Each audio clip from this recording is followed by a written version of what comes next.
কি বাবা, পিচ্চিটার তো দেখছি অনেক রাগ। আর একটা দিব নাকি? আপনার নজর কিন্তু খারাপ হয়ে যাচ্ছে, এইভাবে তাকাচ্ছেন কেন? এখন অনেক কিছু করা বাকি আছে। দেখুন, এখন আমাকে যেতে দিন। আচ্ছা ঠিক আছে, আজকের কিচ্ছু করব না। আর কিছু করার কি বাকি আছে? চুপচাপ টেবিলের উপর রাখা বইগুলো নিয়ে চলে যা। আচ্ছা। আর শোন, রাতে ফোন দিব, রিসিভ করে কথা বলবি।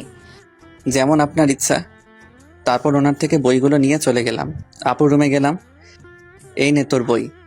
এইগুলো আনতে তোর এতক্ষণ লাগলো? তোর বান্ধবী না, আজ তো একটা দজ্জাল। তুই আর কোনো কিছুর জন্য আমাকে ওর কাছে পাঠাবি না। কেন, কি করেছে? ও তোকে মেরেছে নাকি? সেটা বলতে পারবো না। 1 মিনিট, তো ঠোঁটে এগুলা কি লেগে আছে? এই রে, ধরে ফেলেছে মনে হয়। এখন কিছু বলে ম্যানেজ করতে হবে। আরে ওগুলো তো কি বল? মনে করতে হবে তো। ও হ্যাঁ, মনে পড়েছে।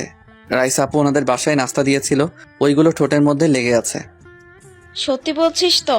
আমার কিন্তু তা মনে হচ্ছে না। তুই যা মনে করার কর। এই বলে চলে আসলাম। তারপর সোজা নিজের রুমে আসলাম। ভাবলাম একটু আরাম করব, কিন্তু সেটা আর হলো না। ইরা আমার রুমে এসে বসে আছে। তোর কি চাই? এমনি তোকে দেখতে আসলাম। দেখা হয়েছে, এখন রুম থেকে যা।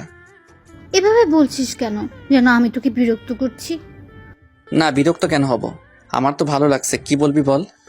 কি করব, ওর মনে কষ্ট যাবে তাই কথাটা বললাম। সত্যি বলছিস? বল।